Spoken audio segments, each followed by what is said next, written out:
Donc aujourd'hui nous vous présentons notre dernier, voilà, Jean-Pierre Bonnel, notre dernier fascicule. auteur.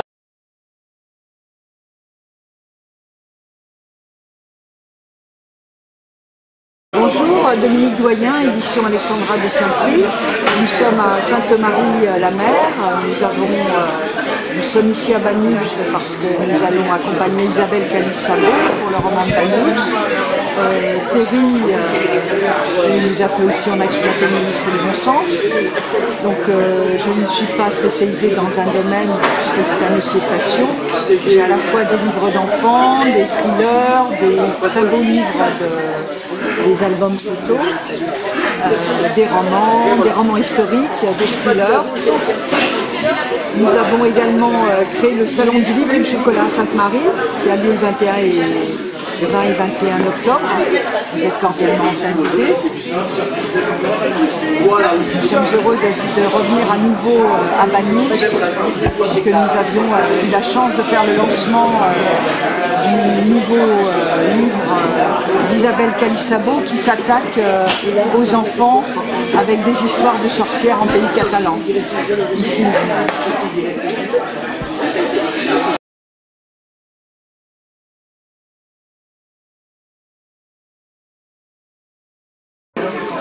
Bonjour, je suis auteur depuis peu. C'est mon premier roman que j'ai écrit il y a quelques années. On a kidnappé le ministre du Bon Sens.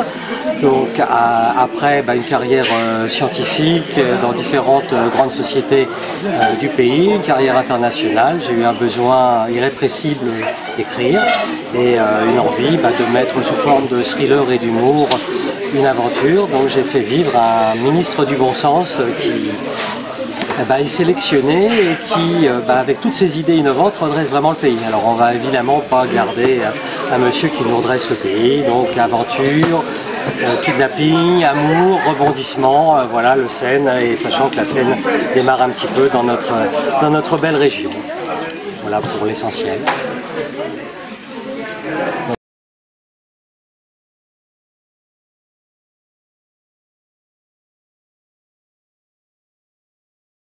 Bonjour, donc aujourd'hui nous vous présentons notre dernier fascicule des histoires d'une sorcière en pays catalan. Il s'agit du retour de Nas de Caille. Le tome 1 était Grand-Père Joanne. Donc Tania a fait les dessins de ce livre, elle l'a illustré, j'ai fait le texte et nous sommes en train de préparer le tome 3 qui devrait sortir à la fin de l'année. Pour le tome 3, nous organisons un concours de dessin. Tous les dessins seront publiés sur Internet. Les gagnants auront leurs dessins dans le tome 3. Voilà. Et je vous présente Tania, donc, qui a déjà écrit. Mon premier conte, j'avais 15 ans en fait, quand je l'ai écrit, quand je l'ai illustré. Et voilà, on s'est rencontrés sur un... Tu as fait l'histoire, tu as écrit l'histoire, voilà. Et elle a illustré à quoi, à l'aquarelle? À l'aquarelle. Voilà le premier livre de Tania.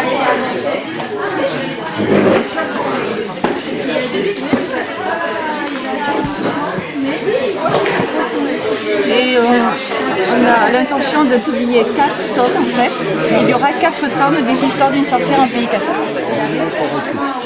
Les nouveaux parasites qui sont déjà cariens, qui sont inconnus encore à ce jour sur les oliviers en France, alors qu'en fait on n'est pas plus. Et donc ça va sortir. La publication devrait sortir au 15 mai 2018. C'est-à-dire dans 15 jours pour 3 semaines maximum. Alors vous avez ici un agrandissement d'une feuille d'olivier agrandie 350 fois. Vous avez les écailles qui remplissent le dessous de la feuille, et ici vous avez une feuille grandeur nature. Donc autrement dit, ce que vous voyez ici, c'est 350 fois la détail de la feuille. Avec les stomates qui permettent à la feuille de respirer, c'est à vous. Alors moi je m'appelle Florence Pinault, je suis journaliste. Je traite de sujets un peu scientifiques, économiques, donc surtout dans le cadre économique pour la Tribune, le journal économique. Et depuis 5 ans, depuis 5 ans, j'écris des livres documentaires jeunesse, surtout chez Actes Sud Junior. Et j'ai commencé à publier chez d'autres éditeurs, mais je travaille surtout pour Actes Sud Junior. Alors, je viens ici présenter mes livres, surtout mes bouquins scientifiques, parce que j'écris pas mal de documentaires scientifiques, très pédagogiques, très accessibles. Et je suis venue présenter dans mes bouquins plutôt scientifiques. Alors parmi eux, par exemple, le dernier sorti chez Actes Sud en tout cas, c'est une biographie de Louis Pasteur, qui m'a été commandé par la Cité des Sciences et qui est le livre associé à l'exposition Pasteur qui se tient en ce moment à Paris, au Palais de la Découverte. Donc c'est une biographie mais quand même assez scientifique où j'explique comment Louis Pasteur, qui était un jeune homme qui rêvait de faire de la peinture et qui dessinait sa mère, ses parents, ses voisins, comment est-ce qu'il est devenu d'abord un chimiste, puis un biologiste, spécialiste des microbes et comment il a fait toutes ces découvertes. Le livre est écrit un peu comme si à chaque fois il y a une nouvelle aventure et donc il a une énigme à résoudre. Donc ça explique c'est quoi l'énigme, c'est quoi l'enjeu et comment il est arrivé au résultat de son énigme. J'ai écrit aussi récemment un livre qui essaie d'expliquer à des 8-10 ans qu'est-ce que c'est que cette drôle de notion qu'on appelle l'intelligence. Parce qu'on dit souvent t'es débile, t'es génial, mais les enfants ne savent pas de quoi ils parlent. Enfin, ils ne savent pas exactement ce que les scientifiques entendent par intelligence. Les enfants, ils savent très bien de quoi ils parlent eux. Et donc là, j'ai demandé à des enfants quelles étaient leurs questions. Et je réponds à 15 questions qu'ils m'ont posées sur l'intelligence. C'est quoi le QI? Est-ce qu'on devient intelligent de père en fils? Est-ce qu'on peut devenir plus intelligent? Est-ce que les filles sont plus intelligentes que les garçons? Ça, c'est une question intéressante. Voilà, est-ce que quand on est bon en classe, on a forcément beaucoup de copains? Et voilà. Donc ça répond à des questions d'enfants sur l'intelligence et ça déconstruit beaucoup d'a priori et d'idées reçues. Celui-là, c'est un livre qui a 3 ans sur les mathématiques, que j'ai écrit avec une amie journaliste aussi qui s'appelle Karine Alloire, qui est une Toulousaine. Alors toutes les deux, on n'était pas forcément des très fortes en maths quand on était jeunes. On savait que notre éditeur avait très envie d'un livre sur les maths. Et on s'est dit, on va faire un livre pour se dire, mais pourquoi les hommes ont inventé les maths? C'est pas seulement pour embêter les élèves dans les cours de maths quand même. Donc on a enquêté et on a lu plein de bouquins pour comprendre pourquoi les humains ont inventé les maths. Et on a découvert qu'ils avaient d'abord inventé les chiffres parce qu'ils avaient besoin de se souvenir de certaines quantités. Et puis qu'avec ces chiffres, ils se sont rendus compte qu'on pouvait faire des tas de choses. Et ça leur a permis à les aider à mesurer des choses. Là, ça explique que quand une unité de mesure c'était le bras, forcément ça dépendait des gens. Et du coup, certains trouvaient qu'il y avait seulement 3 bras alors que d'autres en avaient 4 parce qu'ils avaient des bras moins longs. Voilà, on explique aussi comment ensuite on s'est servi des maths pour faire des prévisions météo, pour faire des jeux, pour calculer des statistiques, c'est toujours des statistiques, pour voyager, parce qu'avec les étoiles, on a commencé à réussir à comprendre que on pouvait aller vers là pendant tant de temps avec tel angle. La géométrie, ça a beaucoup servi à développer les maths. Ça a servi donc à voyager, ça a servi à faire des affaires, du commerce bien sûr, en inventant les prix, ça a servi à construire des maisons, voilà. Les maths nous ont servi à plein de choses. Donc c'est pas un bouquin pour les forts en maths, c'est un bouquin au contraire pour réconcilier les jeunes, les enfants avec les mathématiques. Moi ça m'a un peu réconcilié, mon ami journaliste aussi. Il est illustré par un illustrateur très connu qui s'appelle Johann Gerber et qui est à ses côtés. Voilà, Les microbes, ça c'est un bouquin qui est aussi très sympa, qui a reçu le prix Le Goût des Sciences. Les maths a eu aussi un prix d'Alembert. Celui-là a eu le prix Le Goût des Sciences en 2016, le prix du ministère de la Recherche, pour la pédagogie scientifique en fait. C'est pour expliquer que c'est un livre qui est très pédagogique et qui fait une bonne pédagogie scientifique pour les enfants.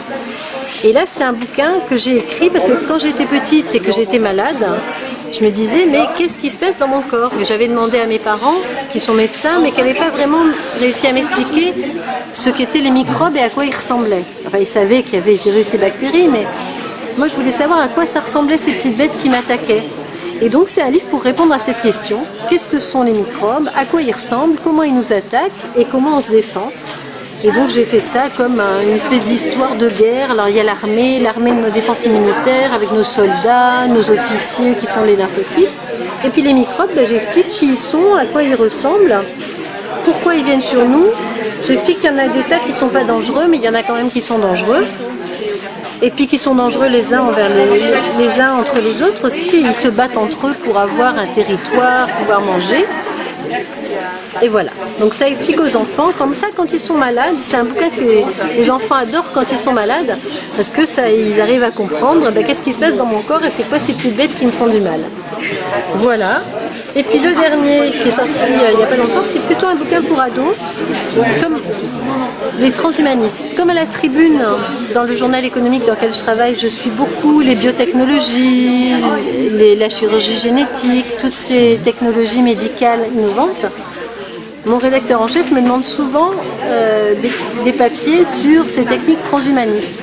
Donc j'ai découvert ce qu'on appelle le transhumanisme en tant que journaliste. Et je me suis dit, c'est bien d'expliquer aux enfants, enfin à des adolescents, parce que ce sont toutes ces technologies qui essaient de faire en sorte qu'on vieillisse moins vite, qu'on soit plus fort, qu'on soit peut-être plus intelligent un jour. Parce que grâce aux avancées médicales, aujourd'hui, on sait faire des choses beaucoup plus performantes avec la santé. Et donc, ça rappelle, on nous dit souvent que nos enfants vivront 200 ans. Voilà, ça fait le point sur qu'est-ce qu'on sait aujourd'hui, c'est quoi ces technologies et quels sont les risques que ça pose et les avantages, mais les risques aussi. Tous ces livres sont comme des petites encyclopédies. Je ne prends jamais parti parce que je suis journaliste. C'est un peu comme les Suisses, les journalistes, ils n'ont pas d'opinion. Ils donnent les informations et pour les jeunes, c'est important de leur donner les infos et après, c'est à eux à se faire leur opinion. Donc voilà. Voilà quels sont les bouquins que je suis venue présenter à Banyuls aujourd'hui. Et je suis ravie parce que j'aime beaucoup Banyuls, parce que j'ai de la famille ici et j'adore venir à Banyuls et me balader.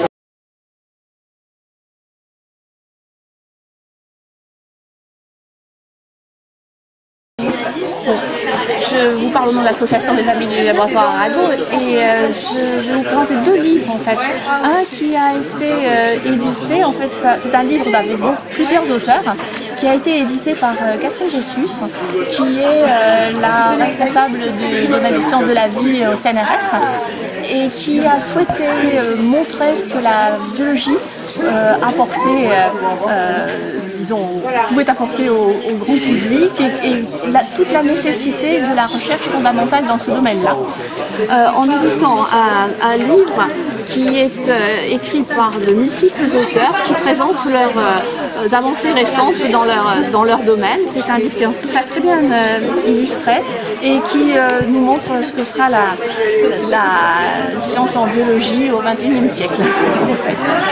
Et le deuxième livre a été écrit par une journaliste scientifique, il est très intéressant, c'est un livre sur les déchets. Il a été écrit en coordination entre donc cette journaliste scientifique Isabelle Belin qui a des attaches à Banyuls et un auteur qui lui est un chercheur. En fait, ça va être Christian Duquesnoy. Et ils ont écrit ce livre sur les déchets qui est extrêmement bien documenté et qui présente tous les problèmes actuels qui sont liés au retraitement et aux déchets que nous générons tout au long de notre vie. Donc ce sont deux livres en fait à caractère scientifique qui nous présentent les problèmes actuels. Voilà. Merci beaucoup. Je suis illustratrice. Je travaille pour des livres sur la petite enfance. Pour la petite enfance et on a pour propos avec ma maison d'édition de travailler sur l'apprentissage de la lecture sur des sujets de fond comme l'art et les sciences. Et ensuite, nous parlons des livres que vous avez écrits. Alors, moi je n'ai pas écrit. Celui-ci, c'est celui de ma maison d'édition que j'ai illustré et dont l'auteur est Jean-Alice Pagès. Et ceux-ci sont des livres d'une autre maison d'édition, les éditions Saint-Jude, que j'ai illustrés. Et ce sont des contes classiques comme La Petite Marchande d'Allumettes et La Princesse au Petit Pois. Et par ailleurs, aussi, nous avons avec notre maison d'édition un petit livre de coloriage qui est sur les tout petits doudous qui sont faits avec des objets de couture.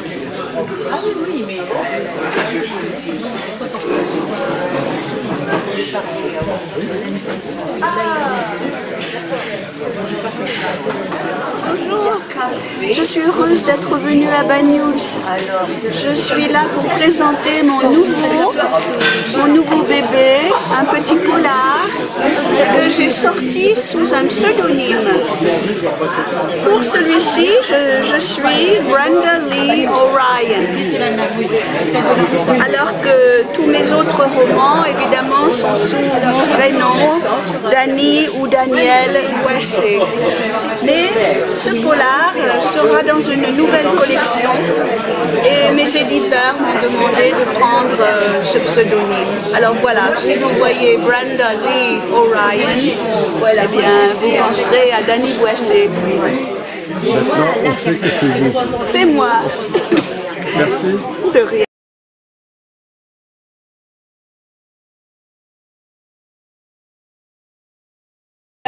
Nouvelliste, auteur d'essais, un roman qui d'année en année a de plus en plus de succès, c'est celui-là, Les Dames de Folie.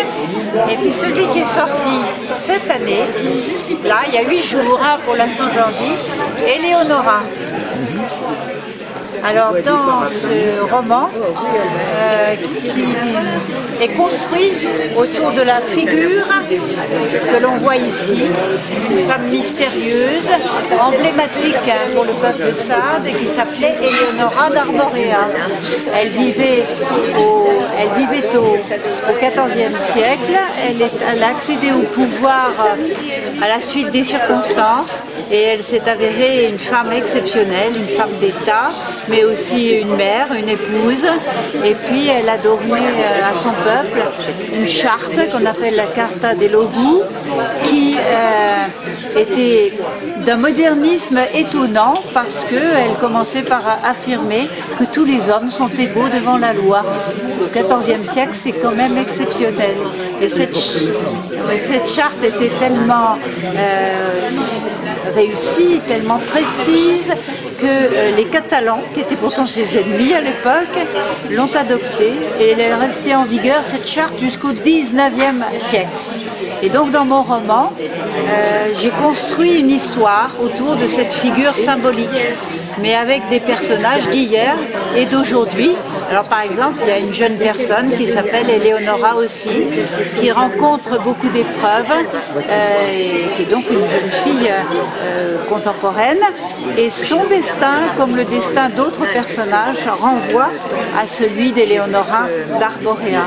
On retrouve aussi dans ce roman des personnages qui étaient déjà dans celui-ci, couleur corail, avec d'autres, bien sûr, mais et je précise tout de même qu'on peut parfaitement lire Éléonora sans avoir lu Couleur corail, même si, encore une fois, on rencontre à nouveau des personnages que j'avais déjà utilisés.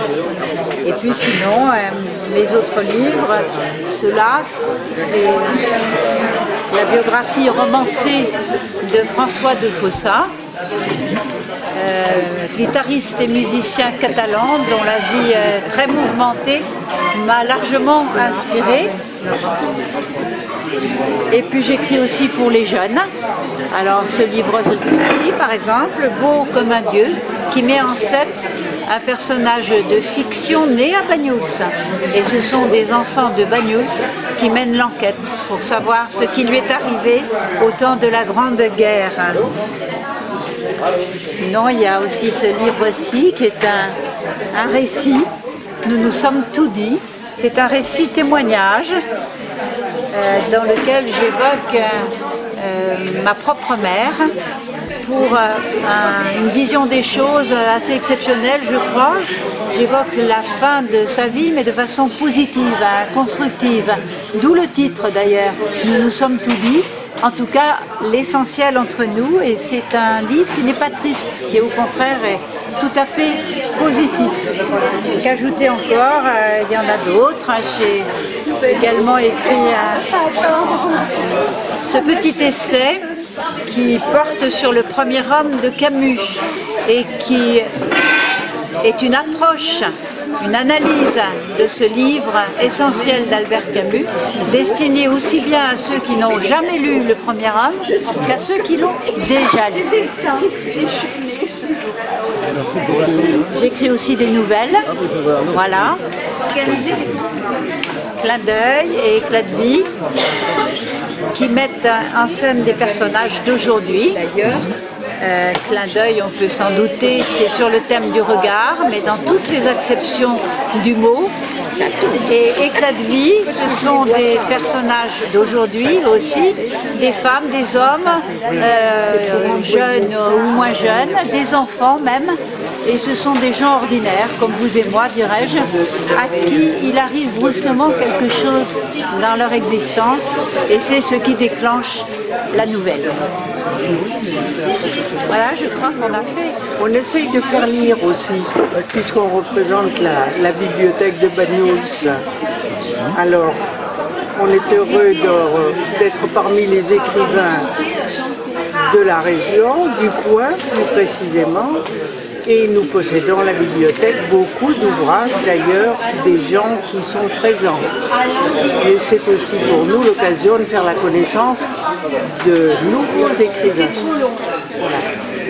Alors, on accueille nos lecteurs 3 fois par semaine, le lundi, le mercredi, le samedi, en hiver de 15h à 17h, et ils peuvent trouver toutes sortes d'ouvrages. Des romans, des biographies, des policiers, des documentaires. À eux de venir, et de venir avec leurs enfants. Merci. Voilà. Oui, bonjour, je m'appelle Jacques Issal, j'habite Bagnols-sur-Mer. Je me suis mis à écrire à ma retraite. Alors, mon premier roman, c'est celui-là, mon premier roman. Châteauneuf-Rueil-le-Vallès. C'est un polar qui se passe dans la région parisienne. C'est une histoire racontée à un gamin. L'auteur a adopté un gamin qui veut savoir ses origines un peu de son père. Le père a été un grand ami de l'écrivain, du narrateur. Et ils vont faire un stage d'inspecteur de police, et une fois qu'ils ont été nommés, ils partent en mission. Il y a donc le père du gamin qui est tué. Et le narrateur va mener une enquête tout seul, sans en référer à sa hiérarchie. Il va essayer de retrouver pourquoi on l'a assassiné. Bon, c'est complètement inventé, bien entendu, à part un petit passage que je situe, je ne le cite pas, mais je le situe à Port-Vendre, c'est la pêche au lamparo dans les années 70, la manière dont on pêchait au lamparo. C'est un épisode de ma vie que j'ai vécu étant gosse, et je voulais le transcrire et qu'il y ait une trace écrite.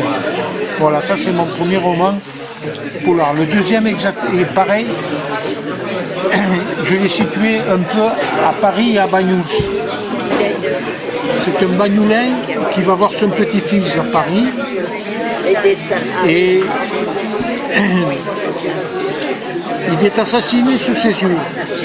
Et quand il va faire la déposition au commissariat, il va tomber sur un inspecteur de police avec qui il a fait son service militaire.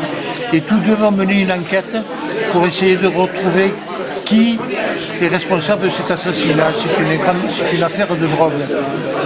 Et l'inspecteur de police, avec donc le grand-père de Banyuls, vont se lier d'amitié et vivre ensemble leurs derniers jours à Banyuls. Et l'enquête va se dérouler tout le long de la Baïorie. Et c'est le traqué rieur, c'est ça, c'est lui, c'est un petit oiseau qui vivait à l'époque le long de la Baïorie, qui a disparu maintenant, suite aux différences de température et des chaleurs estivales. et des feux qu'il y a eu dans la période fin des années 90. Cet oiseau pondait à même le sol et les œufs, bien entendu, n'étaient pas protégés, ce qui a fait que toute l'espèce a disparu. Et les quelques oiseaux les quelques traqués qui étaient survivants sont partis, ils ont émigré, ils sont au Sénégal. Et c'est un ami qui est parti là-bas en mission qui m'a ramené le traqué rigueur avec comme signe caractéristique la lettre T sur le long de sa queue. Le traqué rigueur est l'excuse du roman. Voilà. Ça c'est mon dernier roman, c'est L'inconnu de la Citre. La Citre, c'est un quartier de Port-Vendre. Je suis originaire de Port-Vendre et c'est ce quartier que j'ai voulu décrire.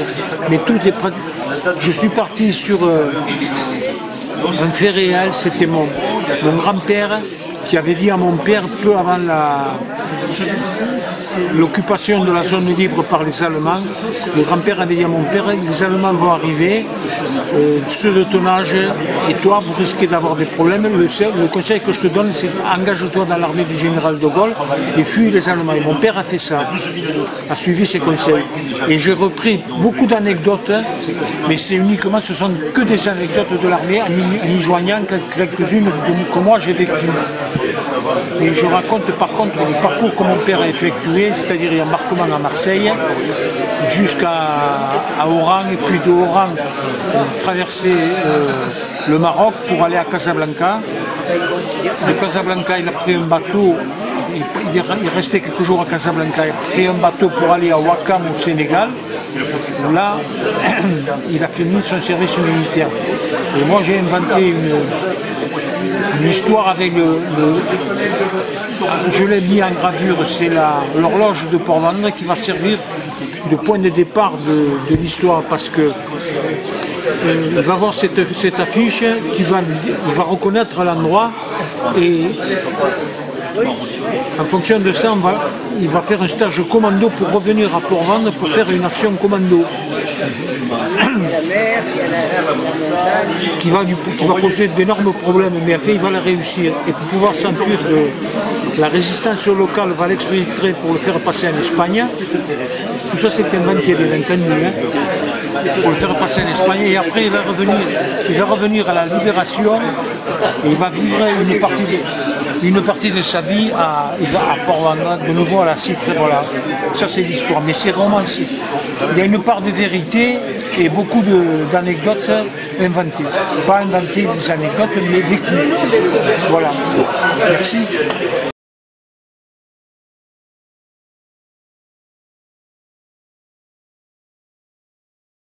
D'anglais et j'ai attendu d'être à la retraite pour commencer à écrire mes propres romans. J'avais déjà traduit des romans anglais en français et c'est un petit peu ce qui m'a mis le pied à l'étrier.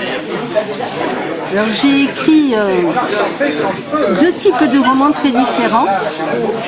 D'abord 3 romans policiers dans lesquels je me plais à mélanger la fiction et la réalité. Il y a toujours un contexte économique, social ou historique derrière la fiction policière. Par exemple, dans Mal à sorte, je parle beaucoup du milieu de la chasse et de l'exploitation de la forêt. Dans Scène de glace au Raku, je raconte l'histoire du Raku et les problèmes qu'ont les Racouniens depuis la construction du port, avec les menaces que les tempêtes font peser sur le village de Sable. Et dans Un port de déesse, qui est mon roman peut-être le plus personnel, étant donné que je suis originaire de Port-Vendre, du quartier de la Citre également, un quartier de pêcheurs. Alors je parle de l'année 63, avec tous les bouleversements qui ont été emmenés par l'indépendance de l'Algérie et l'arrivée massive de pieds noirs dans le village. La transformation de la pêche artisanale en pêche industrielle progressivement, par exemple. Et le départ de beaucoup de transitaires qui commerçaient avec l'Algérie. Et ensuite, j'ai 2 romans qui sont très historiques. Ce sont des récits authentiques. Alors le premier,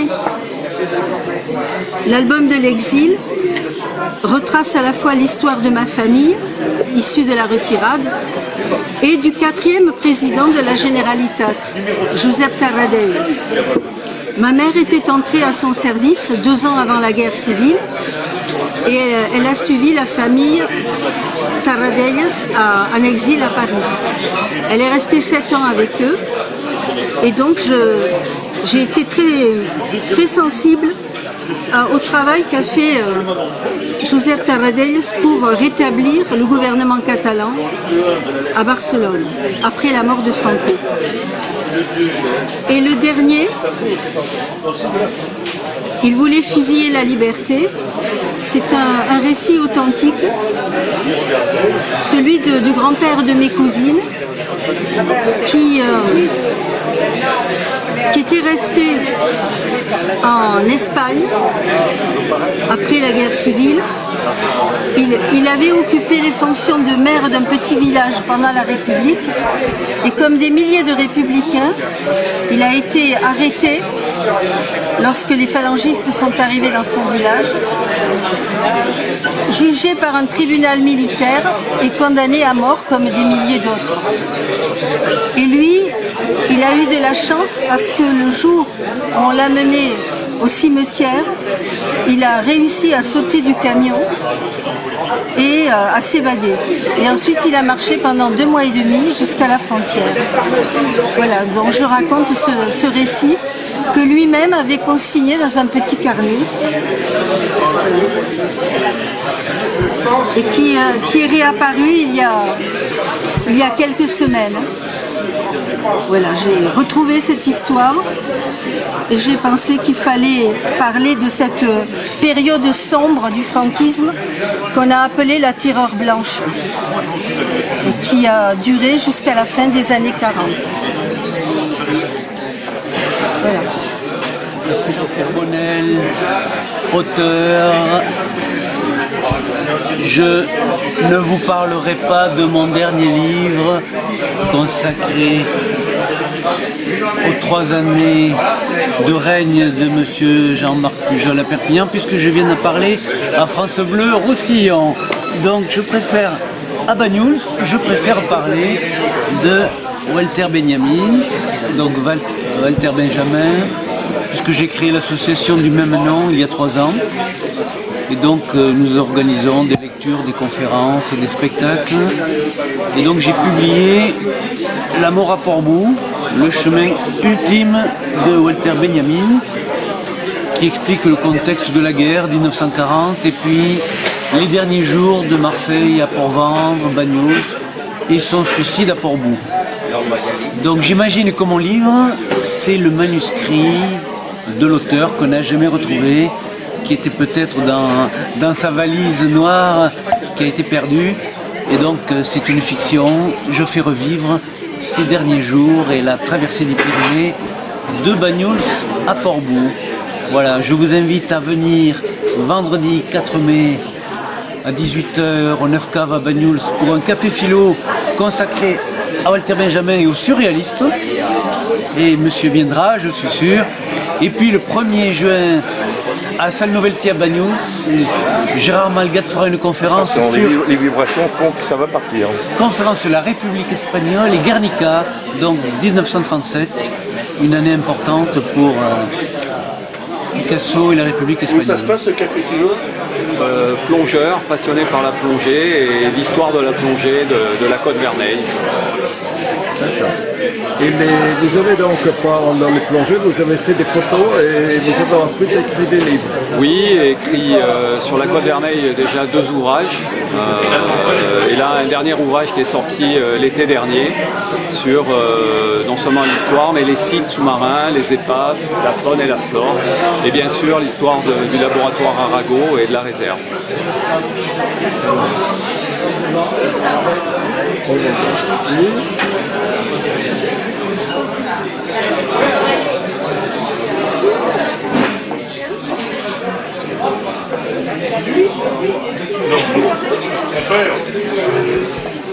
Du temps de l'hiver.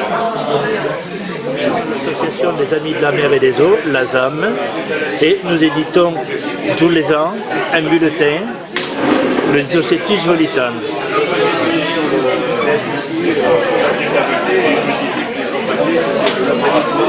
Et quelles sont les activités? Alors les activités,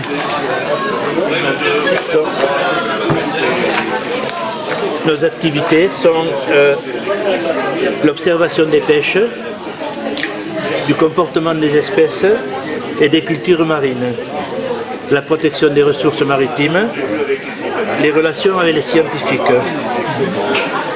En 1997, une extension par un but complémentaire, l'environnement, l'écologie méditerranéenne, le maritime catalan.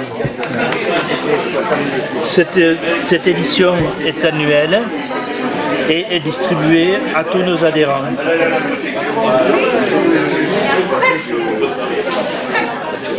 Et donc le prochain événement est... Alors le prochain événement sera le 16 juin avec l'inauguration du prochain bulletin qui sera distribué à ce moment-là. Merci. Donc je suis Laurent Rios, je suis biologiste de formation et depuis un peu plus de 20 ans je plonge dans la région, essentiellement sur les épaves. Et après avoir rencontré Hervé Levano et Patrice Stratzera il y a maintenant un certain nombre d'années,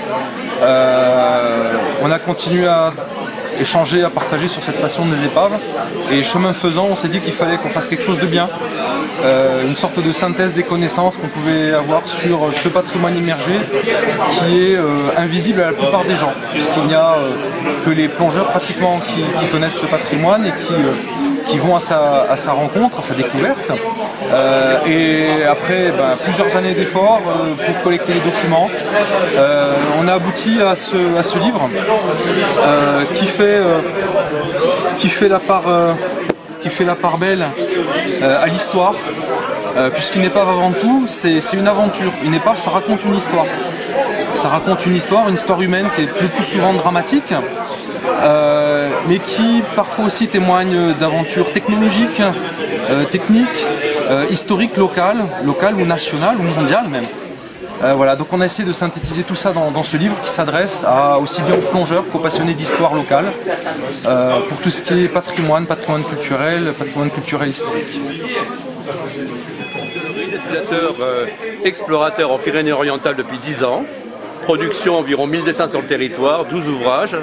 Et récemment, j'ai publié Littoral de Port-Bois-Port-la-Nouvelle et ça retrace les fondamentaux patrimoniaux et économiques du territoire. Donc ça explore 16 communes littorales. Et on peut y voir notamment Banyuls, parce que nous sommes à Banyuls aujourd'hui. Bon là c'est un peu cerbère, mais voilà, par exemple Barque Catalane en restauration, la fête des vendanges, Notre-Dame de la Salette. Là nous avons les vendanges à Puig-Delmas, la Coille du Chêne, que les gens connaissent ici. J'ai rendu hommage à Mayol parce que franchement c'est un très bon sculpteur magnifique. Je vois que vous dessinez aussi bien que lui. Je dessine peut-être mieux, mais je sculpte moins bien.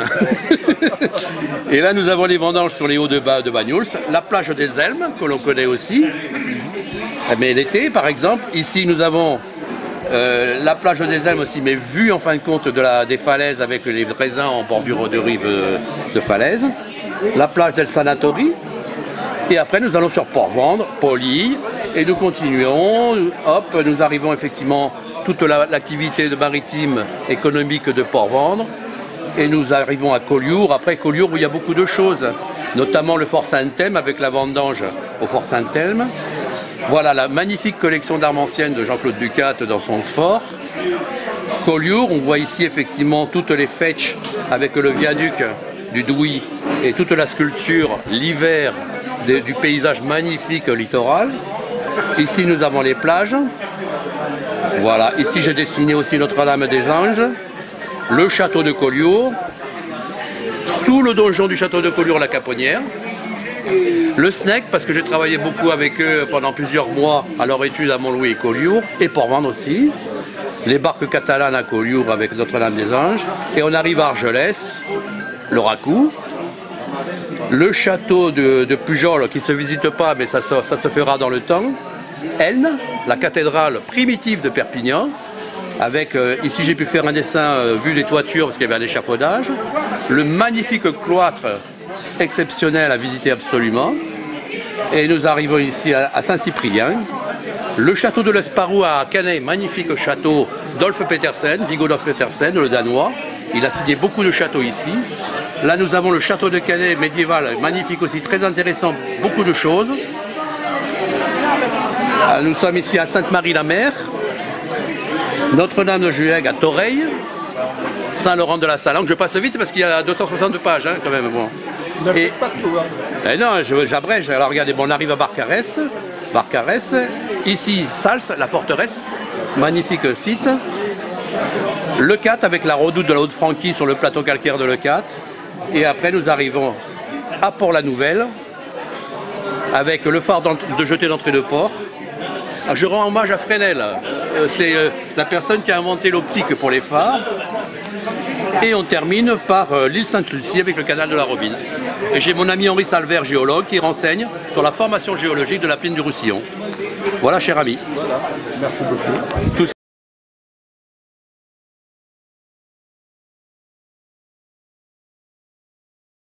Je présentais un livre sur François Arago et cette année sur un de ses frères, Jacques Arago. Alors, si vous voulez bien nous parler des 3 livres ou 4 livres que vous présentez ici. Non, là j'ai mis 4 livres pour montrer que j'avais une grande variété, un spectre assez large de publications, mais je centre un petit peu sur les Arago. Je vais donc présenter François Arago, l'aîné, le savant, l'homme politique qui est connu de tout le monde. Et là j'ai fait un ouvrage sur quelqu'un qui est beaucoup moins connu dans la fratrie, qui est Jacques Arago. Alors je peux en avoir pour 10 ans parce qu'ils étaient 11 frères et sœurs. Donc Jacques Arago, c'est quelqu'un d'un petit peu atypique dans la famille Arago. Tous les autres ont été soit militaires, soit hommes politiques, en même temps auteurs, mais Jacques Arago, lui, a été un explorateur en fait. On ignore souvent ça, mais il a passé par exemple 3 fois le Cap Horn, ce qui est quand même pas si fréquent que ça à cette époque-là. Il a connu la reine Pomaré à Tahiti, il a fréquenté les 2 empereurs du Brésil, dont Pedro I et dont Pedro II. Il a été querelleur, il adorait faire des duels à l'épée. Et il a été également un critique littéraire et surtout un illustrateur. Donc j'ai un petit peu présenté ce personnage qui était un petit peu détesté de sa famille. À part son frère Étienne, un de ses frères Étienne, avec qui c'est toujours bien entendu, peut-être parce qu'ils ont tous les deux écrit des vaudevilles, avec les autres, il les sollicitait toujours pour avoir de l'argent, ce qui est un trait qui n'est pas du tout typique de la famille Arago, où les gens étaient plutôt généreux. Lui, au contraire, il était assez avare, il ne s'est pas occupé de sa femme et de ses enfants, et il a toujours sollicité ses parents, ses frères, pour avoir de l'argent. Et il a fini plutôt tristement. Voilà ce qu'on pourrait dire sur Jacques Arago. Il a fini tristement parce qu'il a encadré une ruée vers l'or qui n'a pas marché. Et puis il est venu mourir au Brésil finalement. Il espérait qu'on lui donnerait la direction d'un théâtre à Rio. Il ne l'a pas eu et puis il est décédé au Brésil. Et ses descendants sont encore en train de chercher sa tombe. Voilà ce qu'on peut dire de Jacques Arago. Pourquoi 1935 ?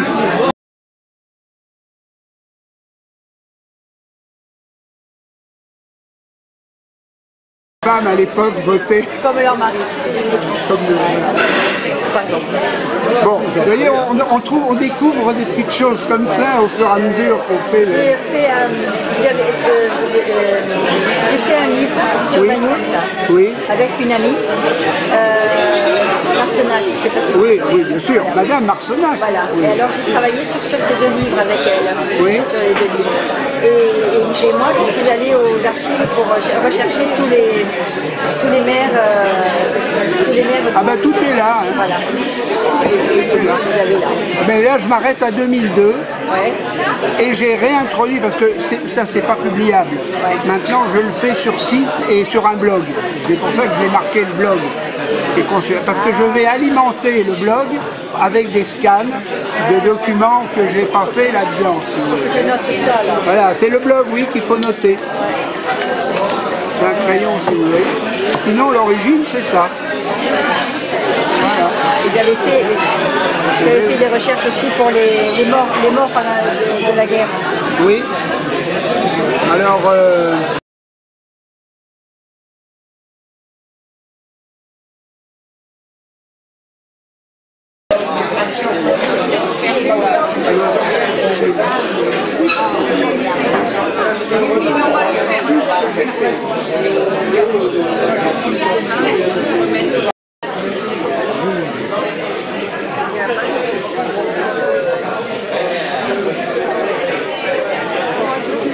Je sais, il est dans la voiture. Bon ben ne cherchez pas parce que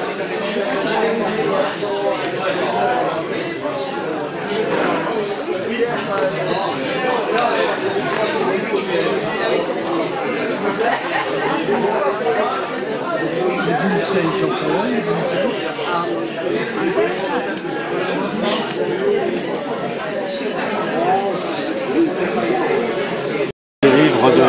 Celui-là, il est assez... Parce que je dirais, il y a les... Ce sont des livres essentiellement de poésie. Je travaille dans la poésie. Il y a aussi ça, l'an dernier, on a fait ça. Voilà. Là, chez Malcolm Trejosa, c'était à la fin. Oui, c'est la dernière fois que je suis venue ici. Il m'a fait ce petit poisson, il y avait écrit pour Yvette. Et moi, j'étais avec mon petit. Les enfants de l'école primaire de Banyuls, donc, vont vous lire un poème qu'ils ont travaillé avec leur instituteur, Monsieur Rodriguez, et Madame Bayard, qui malheureusement aussi est absente. Donc on va laisser la parole à ces deux chers enfants. Ils ont écrit ce poème, c'était en l'honneur de Françoise Dumarocel. C'était un poème qu'elle avait elle-même écrit. Et donc c'est un poème qui a trait avec la partie scientifique de laboratoire. À vous.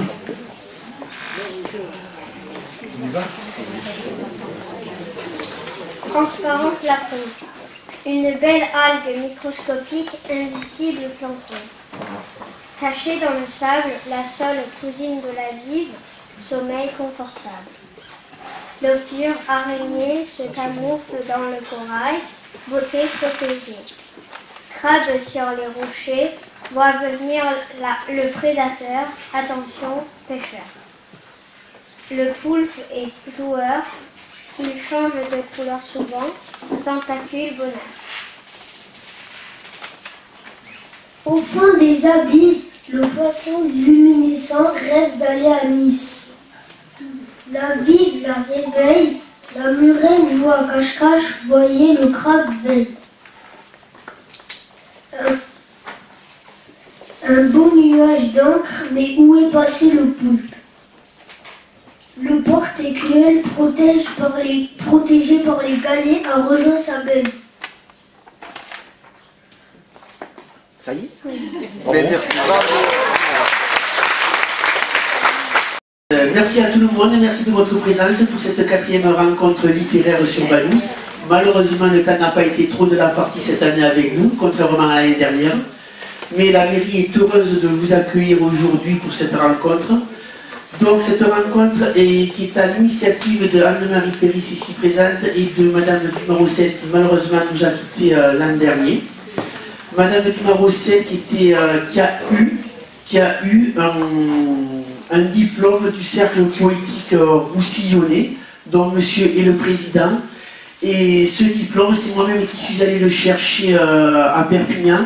Je l'ai gardé précieusement à la maison et on a voulu le remettre aujourd'hui officiellement à son époux qui est ici présent.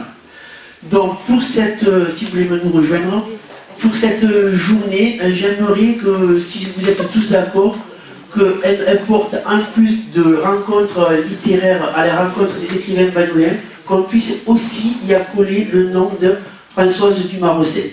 Voilà, ça me ferait énormément plaisir puisqu'elle est à l'initiative avec Anne-Marie. Donc Anne-Marie, si tu veux dire 2 paroles. Françoise, tu nous manques aujourd'hui ici, mais Françoise était une vraie Bagnolenque. Elle aimait Bagnous par-dessus tout. Elle aimait les couleurs de Bagnous et nous avons eu la chance un jour de faire un petit livret ensemble. Et elle aimait mes couleurs, mais elle aimait toujours tout ce qui se passait à Bagnous, tous les coins de Bagnous, et elle aimait Bagnous par-dessus tout. Voilà.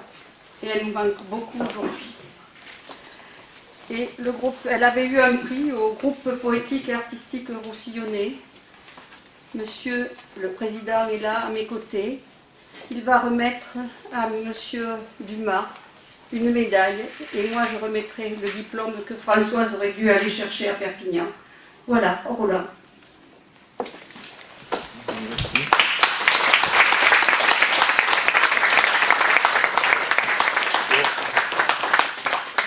Voilà la médaille.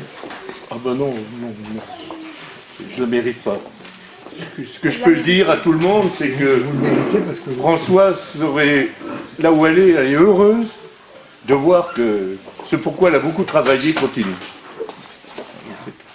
Nous continuons à travailler. Mais elle est contente de voir que ça continue. Voilà.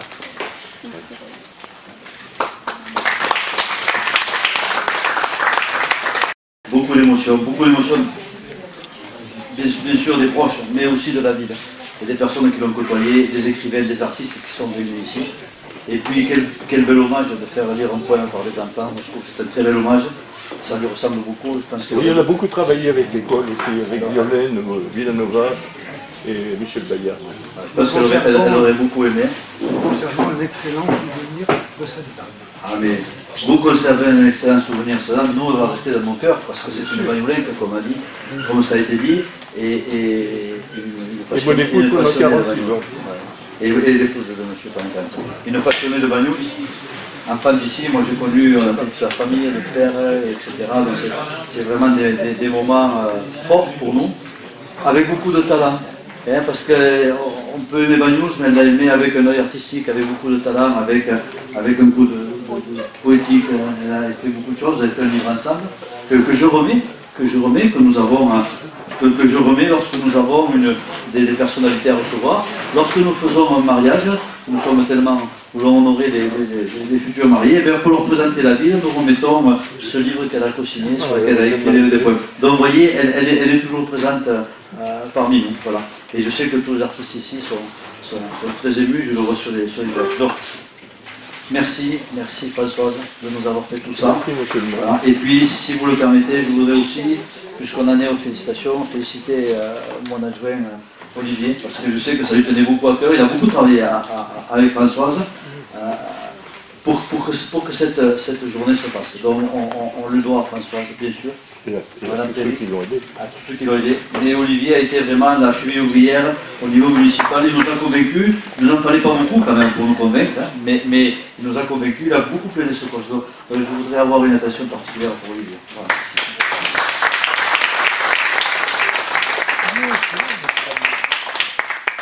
Je vois. Un sonnet. Formidable. Merci.